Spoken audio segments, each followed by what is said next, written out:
Hello दोस्तों। तो आज की वीडियो में हम लोग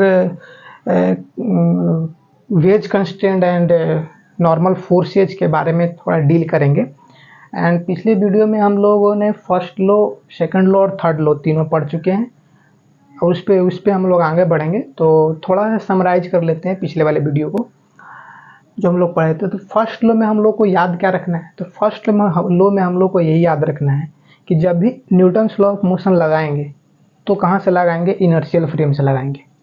अगर मेरा कोई सिस्टम नॉन रोटेटिंग हो, नॉन एक्सेलरेटिंग हो, तो वहाँ से हम लोग न्यूटन्स लॉ ऑफ मोशन लगा सकते हैं। ओके, ये की पॉइंट है। सेकंड लॉ में क्या देखने वाली बात है? तो सेकंड लॉ में बोले थे कि किसी भी body force is equal to mass into acceleration.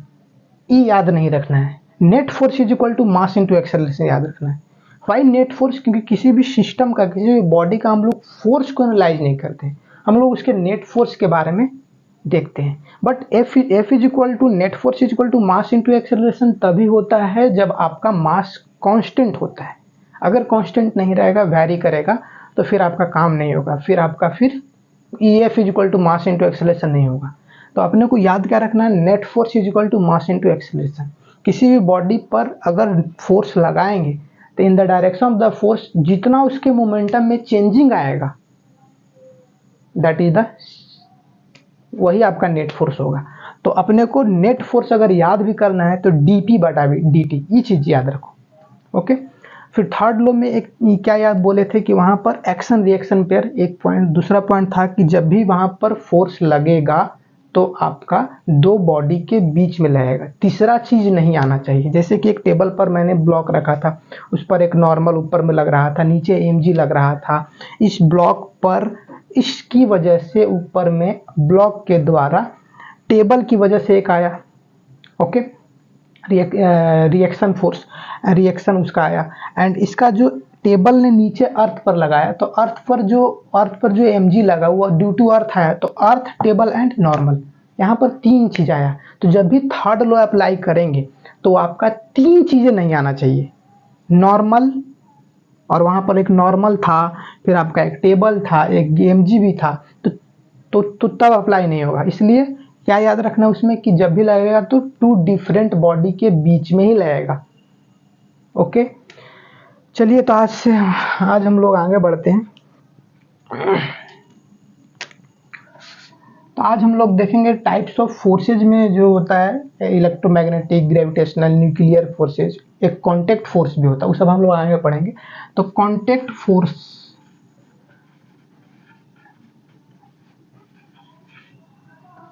Contact force में पहला है आपका नॉर्मल फोर्स,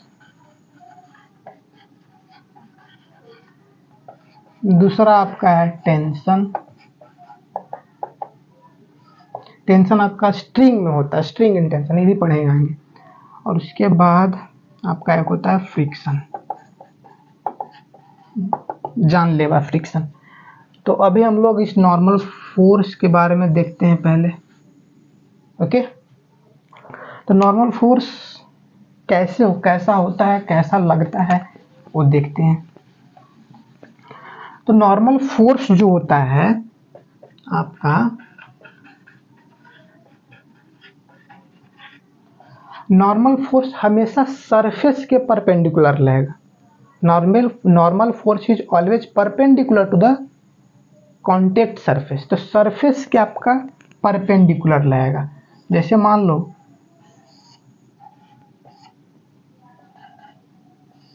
ये आपका सरफेस है,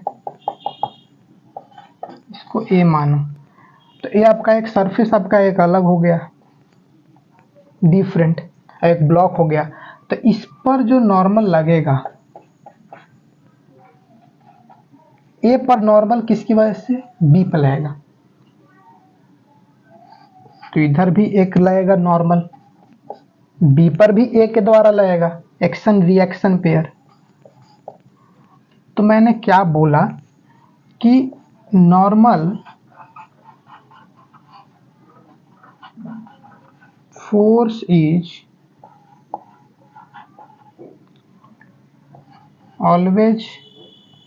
always perpendicular to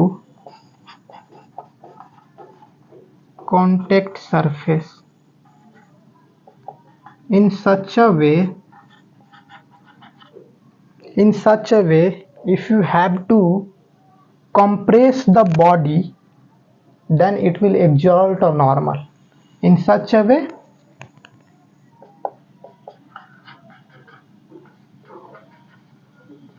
it compress the body to itself. तो अगर आप जैसे एक बी है, ये वाला सरफेस है, अगर आप इसको कॉम्प्रेस करोगे तो ऊपर में एक नॉर्मल एग्जर्ट होगा, ओके, बट हमेशा नॉर्मल का डायरेक्शन किधर की तरफ होगा, perpendicular to the contact surface, okay. अब जैसे इस पर एक सवाल करो, नॉर्मल दिखाना है, ओके, फिर एफबीडी पर आते हैं। जैसे मान लो एक छोटा एम है, एक बड़ा एम है, इसको ए मानो, ये आपका स्मॉल एम, ये आपका कैपिटल एम, ओके, ऐसे है, ओके ओके। अब इस पर नॉर्मल देखो, ए पर नॉर्मल पहला तो एक इधर की तरफ नॉर्मल आएगा n1, तो नीचे में भी n1 आएगा, action reaction pair, okay.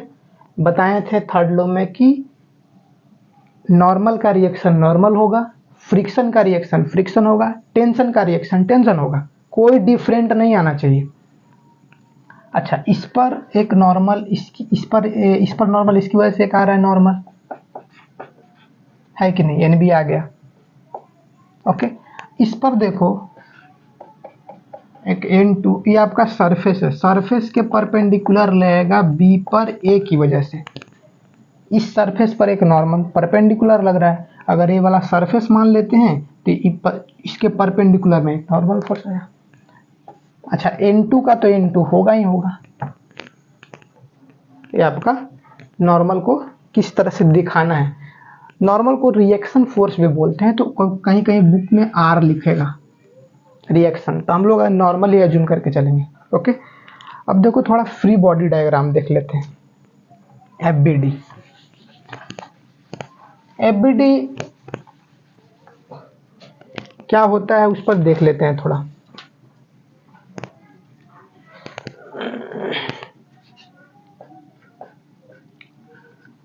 FBD free body diagram,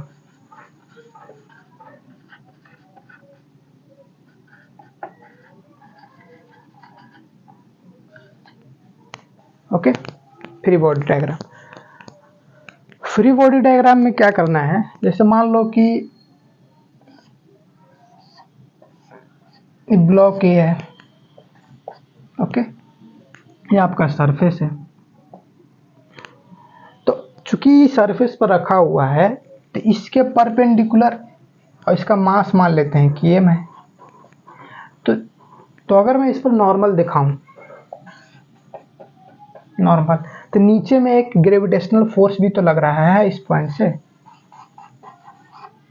mg, इस वाले पॉइंट से, बीच वाला पॉइंट से दिखाना है, तो ये आपका क्या होगा, इस ब्लॉक का FBD force, free body diagram, okay, freely. तो इस तरह से अगर ऐसे रखा हुआ है एक ब्लॉक, तो उस पर एक नॉर्मल ऊपर perpendicular to the contact surface लगेगा और नीचे में एक mg लगेगा ग्रेविटेशनल, ओके। अब जैसे मान लो कि एफबीडी, अगर मैं इस वाले एक जैसे मान लो कि एक ब्लॉक ऐसे है,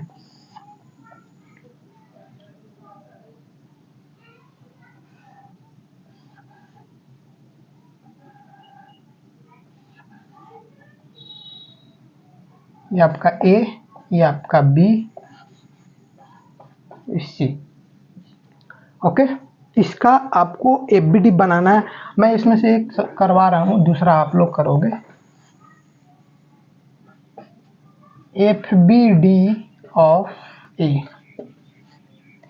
एक का एफबीडी बनाना है, तो इस तरह के सवाल आएंगे, तो इसको पहले जब भी ऐसा आता है तो हर बॉडी को अलग अलग एनालाइज करना, ओके। जब भी फ्री बॉडी डायग्राम बनाओगे तो बॉडी को अलग अलग एनालाइज करना है, हर बॉडी को अलग रखेंगे और उस पर कितने फोर्स लग रहे हैं, ओके, उस सारे फोर्स को अपने को दिखाना है वहां पर। अब ए पर पूछ रहा है, तो यहां पर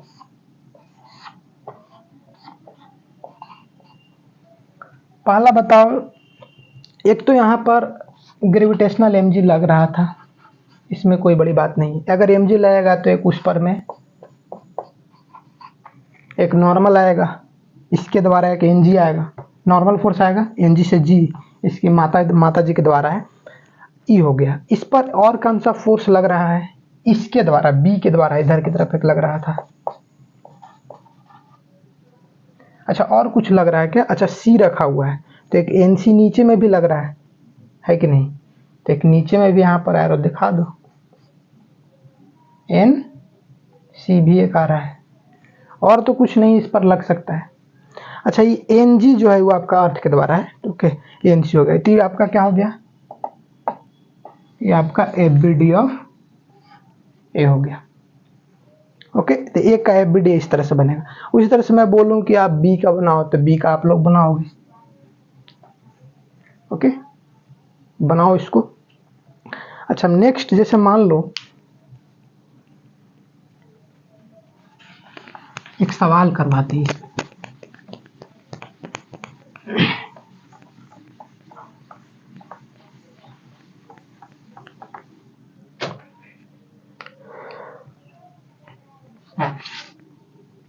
अब जैसे F equal to mass into acceleration नहीं होता है, कभी भी बॉडी पर फोर्स को अगर लिखेंगे तो हम लोग नेट फोर्स को काउंट करेंगे। ओके नेट फोर्स को हम लोग बॉडी, याद रखना जिंदगी में कभी भी मत भूलना, जब कभी भी फोर्स लिखोगे किसी भी बॉडी का इक्वेशन के, तो उसका हम लोग नेट फोर्स उसके काउंट करेंगे, नेट फोर्स को काउंट करेंगे।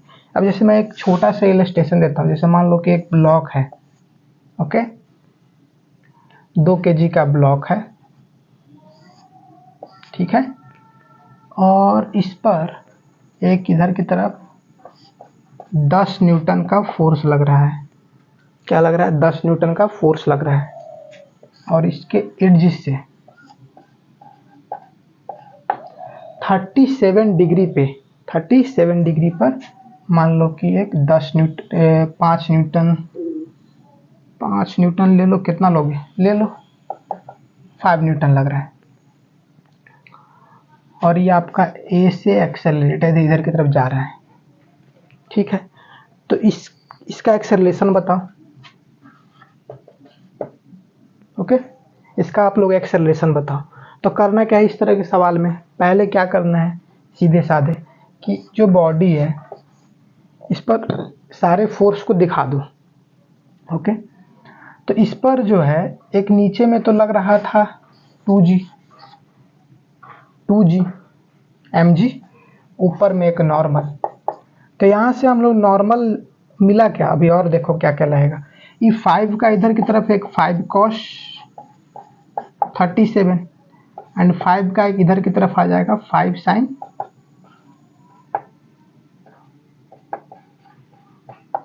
37। तो ऊपर में क्या क्या है, इधर की तरफ एक 5 cos 37, एक ऊपर में आपका आ गया 5 sin 37। तो ऊपर में और क्या क्या लग रहा था, यहाँ पर 5 sin 37 मतलब 5 इंटू 3/5, 3/5 मतलब कि 3 न्यूटन। ओके तो इसमें नॉर्मल आप बता सकते हो क्या, तो नॉर्मल क्या होगा, ऊपर में n plus 3 is equal to 2G, यानी कि n इज इक्वल टू 2 मतलब 20, यानी कि 17 न्यूटन। ओके तो नॉर्मल फोर्स आपका कितना है, 17 न्यूटन है। ओके अच्छा अपने को इससे मतलब नहीं, हमको एक्सेलरेशन निकालना है। ओके एक्सेलरेशन निकालना है, तो जैसे मान लो कि ये जो बॉडी है इधर की तरफ एक्सेलरेटेड है, तो इस डायरेक्शन में फोर्स जो लग रहे हैं, एक तो 5 cos 30 है, यहाँ पर देख लो, यहाँ पे 5 cos 30 का मतलब कितना होता है, 5 इंटू 4/5, 4/5 मतलब कि यहाँ से आपका एक आ गया 4, यानी कि इधर में क्या क्या लग रहा था 2 kg पर जो लग रहा था, एक इधर में आपका 10 न्यूटन था, एक इधर में आपका 4 न्यूटन था, और इधर में एक्सेलरेटेड है। तो इस पर नेट फोर्स कितने लग रहे हैं, नेट फोर्स आपका 10 + 4 is equal to mass into acceleration. Mass आपका कितना है 2 इंटू ए, 10 4 14, यानी कि ए इज इक्वल टू कितना हो जाएगा 7 मीटर पर सेकेंड स्क्वायर। ओके, तो जब भी इस तरह के सवाल आएंगे तो इजीली कंपोनेंट करके इस पर नेट फोर्स हम लोगों ने देखा, तो नेट फोर्स को भूलना मत। जब कोई फोर्स लिखो पीछे में कोई, अच्छा जब भी फोर्स लिखना है पीछे में क्या है 0 है, तो नेट फोर्स कैसे काउंट होगा, आगे में कितना था 14, पीछे में कितना था 0, तो 14 माइनस 0 इक्वल टू m, ऐसे भी कर सकते हो। अभी नहीं है तब मैंने ऐसे टोटल फोर्स को, टोटल जितना फोर्स लग रहा था F equal to mass into acceleration, नहीं, net force equal to mass into acceleration, ऐसे लगाना है। अब जैसे एक और सवाल, जैसे मान लो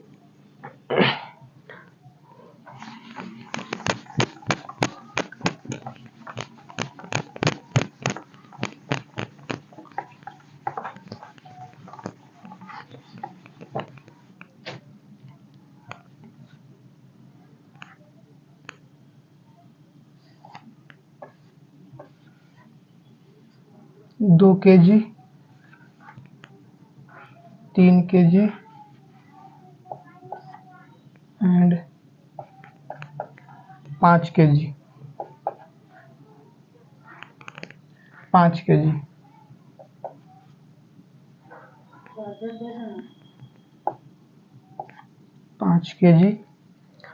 एंड मान लो कि इधर की तरफ ये से एक्सेलरेटेड है,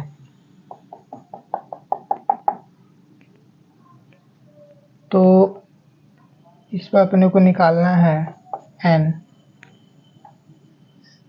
a b c, तो n आपका 3 ड्यू टू 5, 5 kg पर n 3 5 निकालना है, 3 ड्यू टू 5 कितना होगा। तो इस तरह के सवाल को कैसे करना है, पहले क्या करना है कि अपने को इस पर निकालना है कितना फोर्स लगेगा। तो पहले क्या करना है, जब भी ऐसा सवाल आता है तो पहले चूंकि 2 kg, 3 kg, 5 kg, एक चीज़ तो कन्फर्म है कि सबका एक्सेलरेशन सेम होगा, जाएगा तो इधर ही। तो एक काम करो, सबको इकट्ठे एक मान लो। तो मैंने क्या किया, 3 2 5 5 10 kg, 10 kg, और चूंकि इधर की तरफ जा रहा है, ओके। और एक चीज़ और यहाँ ले लो, मान लो कि इस पर एक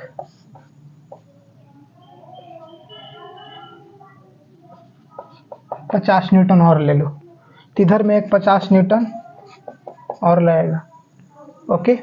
तो इसका एक्सेलरेशन कितना होगा, टोटल नेट फोर्स कितना है 50, पीछे में 0 इज इक्वल टू मास आपका 2 10 इंटू ए, तो 10 ए इज इक्वल टू 50, तो ए इज इक्वल टू आपका कितना हो जाएगा 10 मीटर पर सेकेंड स्क्वायर, है कि नहीं। मैंने क्या किया कि तीनों ब्लॉक को एक सम कर लिया, चूंकि तीनों का एक्सेलरेशन सेम है तो एक्सेलरेशन निकाल ली, और अपने को इस पर निकालना है, बट इसकी वजह से इस पर लग रहा है, इसकी वजह से इस पर लग रहा है। अगर इसकी वजह से इस पर लग रहा है, 5 kg की वजह से इस पर लग रहा है, तो इधर में आपका तो एक अपने को n35 निकालना ही है, और चूंकि ये एक्सेलरेटेड है, ओके। तो n35 तो इस पर फोर्स कितना लग रहा है, n35 इक्वल टू पीछे 0 है, n35 माइनस 0 इक्वल टू मास कितना है 5 इंटू ए कितना आपका है 10 है, दैट इज 50 न्यूटन। तो इस तरह के सवाल जब भी आएंगे, अब जैसे मान लो कि इसको हम लोग इसी सवाल को इंक्लाइन पर लेके चल जाएं, कुछ थीटा पर छोड़े, वो आगे करवाएंगे नेक्स्ट लेक्चर में। वैसा इंक्लाइन प्लेन के सवाल सब आगे वाले लेक्चर में होगा, तो कुछ नहीं, वो उसमें भी वही करना है, कंपोनेंट करना है और काम को खत्म करना है, ओके। अब आगे देखो,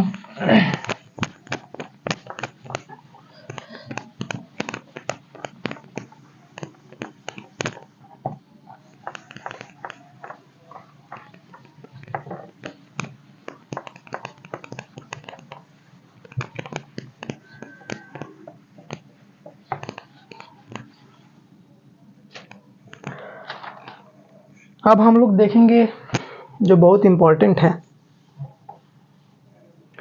वेज कंस्ट्रेंट। कौन सा constraint? Wedge constraint.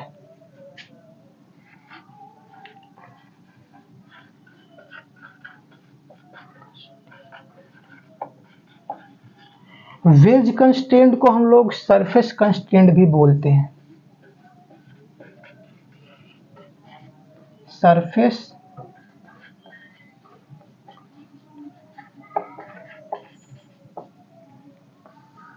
Wedge constraint को हम लोग सरफेस कंस्ट्रेंट भी बोलते हैं। सरफेस कंस्ट्रेंट क्या होता है कि जब भी कोई ऑब्जेक्ट रहेगा सरफेस के कंस्ट्रेंट में चलेगा, मतलब कि दोनों एक साथ साथ ही चलेंगे। मतलब कि सरफेस कंस्ट्रेंट मीन्स कि जब कोई सरफेस पर कोई बॉडी कोई ऑब्जेक्ट रखा हुआ है तो उसका जो मूवमेंट होगा ना, वो मूवमेंट आपका साथ साथ होगा। ऐसा नहीं कि जैसे मान लो कि ये मेरा हाथ जो है वो आपका सरफेस है, इस पर एक ऑब्जेक्ट रखा हुआ है। ओके, ऑब्जेक्ट रखा हुआ है, अगर इसको चलना है, जैसे मान लो कि ऊपर में चला है ऐसे नॉर्मल डायरेक्शन में, तो इसके साथ ही चलेगा। ऐसा नहीं कि ये आपका हाथ जो यहाँ चल जाए सर यहाँ पर और ऑब्जेक्ट यहाँ रह जाए, तो कांटेक्ट छूट जाएगा। तो अपने को कांटेक्ट को छोड़वाना नहीं है और सरफेस को तोड़वाना नहीं है, साथ साथ चलेंगे। जब भी चलेंगे तो साथ साथ चलेंगे। कांटेक्ट टूटना नहीं चाहिए और सरफेस छूटना नहीं चाहिए। सरफेस छूटा, कांटेक्ट टूटा, तो जब भी होंगे साथ साथ होंगे। अब जैसे मान लो कि जो ऑब्जेक्ट जो है, ये जो सरफेस पे मेरा हाथ सरफेस है यार, ओके, और इस पर एक यहाँ पर रखा हुआ है, ऑब्जेक्ट रखा हुआ है, ये एक्सेज पेन आपका ऑब्जेक्ट रखा हुआ है। तो ये जो इस डायरेक्शन में, नॉर्मल के डायरेक्शन में जब इसका जो मूवमेंट होगा वो जब भी चलेगा तो साथ साथ चलेगा, ऐसा नहीं कि आगे पीछे। बट इसके हॉरिजॉन्टल डायरेक्शन में कोई साथ साथ चले ऐसा कोई जरूरी नहीं है, इक्वल ना चले कोई दिक्कत नहीं है। बट इसके परपेंडिकुलर वाले डायरेक्शन में चलना वेरी वेरी इंपॉर्टेंट। बट इसके हॉरिजॉन्टल डायरेक्शन में चलना, अनइक्वल चले कोई जरूरी नहीं है, अनइक्वल चले चले तो चले। ओके, तो अब जैसे मान लो कि कंस्ट्रेंट मतलब अब स्ट्रिंग में भी कंस्ट्रेंट पढ़ेंगे। अभी हम लोग वेज के कंस्ट्रेंट के बारे में देख रहे हैं, हम लोग स्ट्रिंग में भी पढ़ेंगे। ओके, तो पहले हम लोग इसमें देखते हैं। जैसे मान लो कि तो यहाँ पर जैसे मान लो कि एक प्लैंक है, क्या है? प्लैंक है, ठीक है। एक यहाँ पर प्लैंक है, इस पर एक कैपिटल M 2M, ओके। इधर से मान लो कि थीटा पर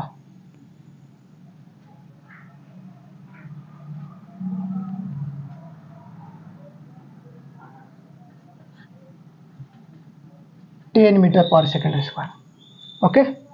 10 मीटर पर सेकंड स्क्वायर पर इस पर एक एक्सेलरेटेड है, एक थीटा एंगल पर, एक छोटा m है, इधर a से एक्सेलरेटेड है, ओके। छोटा m a से एक्सेलरेटेड है, तो एक्सेलरेशन क्या होगा? सवाल से स्टार्ट कर रहे हैं। अब देखो कि 10 का एक कंपोनेंट इधर की तरफ तो होगा 10 cos थीटा, है कि नहीं, और एक इधर की तरफ होगा 10 sin थीटा। और चूंकि साथ साथ चलना है, चूंकि साथ साथ चलना है, तो ए वाला जो होगा दोनों इक्वल होंगे। तो एक्सेलरेशन आपका क्या हो जाएगा? 10 sin थीटा मीटर पर सेकंड स्क्वायर, ओके। मतलब कि जब भी चलेंगे तो साथ साथ ही चलेंगे। तो सरफेस कंस्ट्रेंट में जो नॉर्मल, जो ऑब्जेक्ट परपेंडिकुलरली जा रहा है नॉर्मल के डायरेक्शन में जो जा रहा है, ओके, तो उस डायरेक्शन में मोशनल कंपोनेंट जितने भी होंगे वो आपका इसके परपेंडिकुलर होंगे और सेम होंगे। जो अगर मान लो कि एक ऑब्जेक्ट रखा हुआ है, एक ऑब्जेक्ट रखा हुआ है और ये अगर 10 मीटर पर सेकंड स्क्वायर से अगर नॉर्मली अगर ऊपर में जा रहा है, तो इसके साथ वाला भी ऑब्जेक्ट जो है वो आपका 10 मीटर पर सेकंड से ही जाएगा। इसके परपेंडिकुलर डायरेक्शन में जितने भी ऑब्जेक्ट का जो मोशन होगा, मोशनल कंपोनेंट होगा, वो आपका सेम होगा। ओके, तो in the normal direction the displacement of one object and displacement of other object will remain same. In this direction, normal direction, velocity of one object and velocity of second object will remain same. In this direction, acceleration of one object and acceleration of other object will remain same. Okay, तो इस direction में जितने भी motional component होंगे आपका same होगा। अब जैसे मान लो एक क्वेश्चन करते हैं।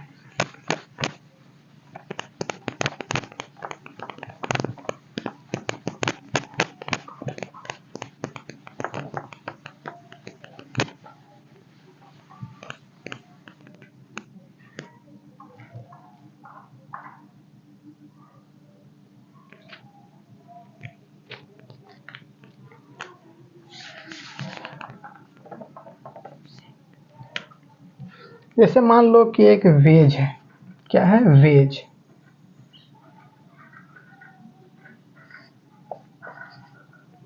ओके, और यहाँ पर इस पर एक रॉड है इस तरह से।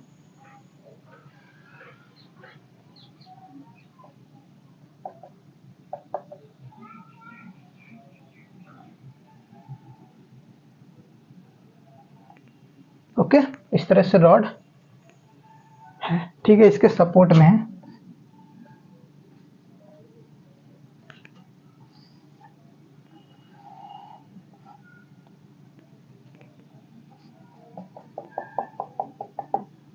ओके, अब इस वेज मान लो कि एक से इधर की तरफ जा रहा है और रॉड इस तरह से परपेंडिकुलरली आ रहा है। ओके, तो रॉड का जो इधर जो है नीचे में ऐसे आ रहा है,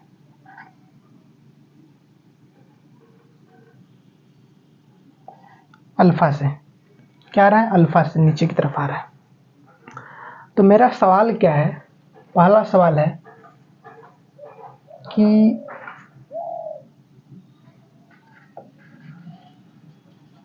find the value of x. अगर रॉड अल्फा से नीचे आता है तो मेरा वेज जो है एक्स इधर की तरफ चला, तो कितना चला वो निकालना है। सेकंड जो मेरा सवाल है, इसी में आप थीटा निकाल दो। ठीक है, अब इस तरह के सवाल में देखो क्या करना है। सवाल समझ में आ गया क्या करना है। पहला तो अगर रॉड मेरा अल्फा से अगर नीचे आ रहा है, अल्फा डिस्टेंस चला, तो वेज एक्स इस डायरेक्शन में पॉजिटिव एक्स में चला, कितना चला। ओके, तो देखो क्या करना है इसमें, इसको मैं अलग से करता हूं।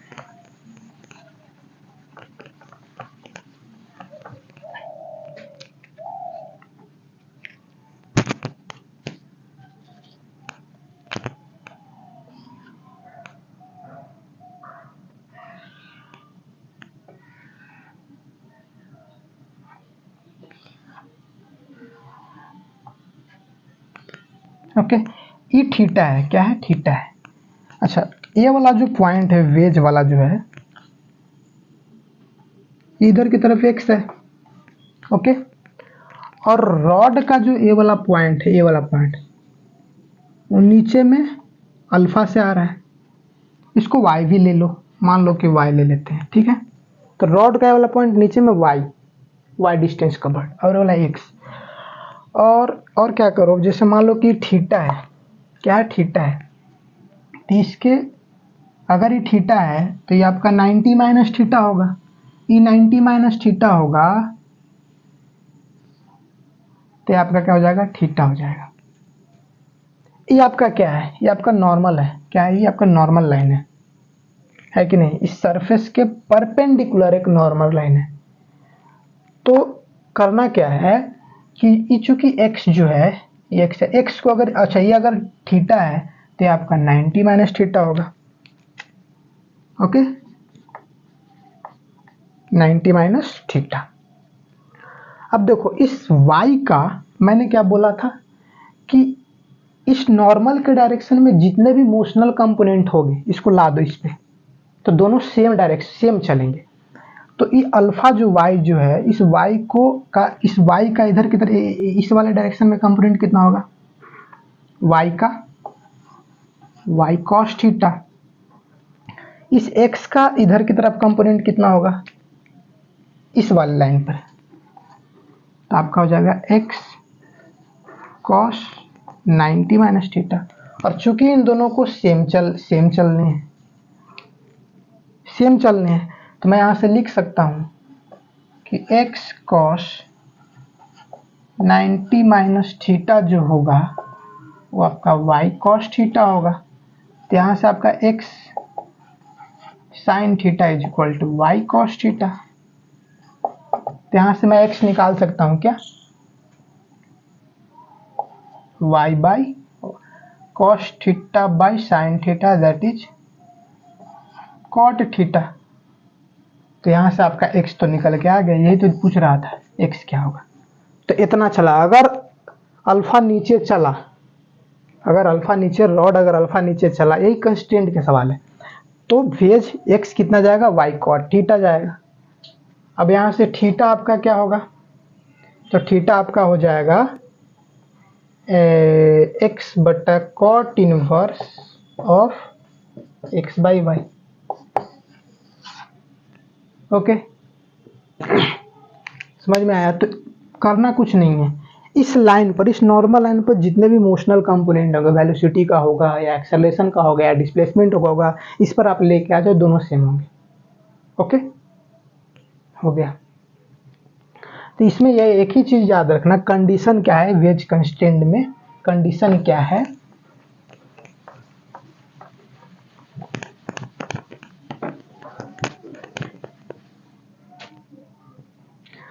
तो in the direction of normal motional component are same. Okay, तो इस डायरेक्शन में क्या होंगे, इसके नॉर्मल वाले डायरेक्शन में क्या होंगे, इस नॉर्मल वाले डायरेक्शन में जितने भी मोशनल कंपोनेंट होंगे, velocity, either acceleration, either displacement, वो आपका सेम होंगे। ये आपका वेज कंस्टेंट के सवाल है। अब कल के लेक्चर में हम लोग आगे पुली ब्लॉक सिस्टम देखते हैं, और फिर जब इकट्ठे हो जाएंगे फिर टेंशन वगैरह देखते हैं, टेंशन पुली ब्लॉक सिस्टम एक साथ, फिर उसके बाद सिर्फ सवाल ही सवाल करने हैं। ओके, तो आज के लिए इतना ही रहने देते हैं, बाकी कल देखते हैं।